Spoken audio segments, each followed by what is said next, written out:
Mali daw yung proseso ng Supreme Court. Proseso o resulta?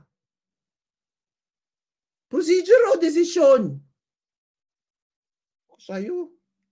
So ang tanong ba, yung decision kaya ng Supreme Court ay nasa tamang proseso? So,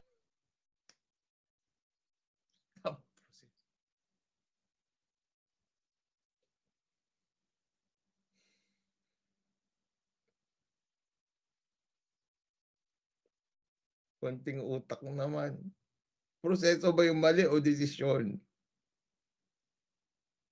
So maybe legally, magiging correct ito dahil lahat ng magiging decision ng Supreme Court ay magiging part of the law of the land. Legally, magiging correct, di ba?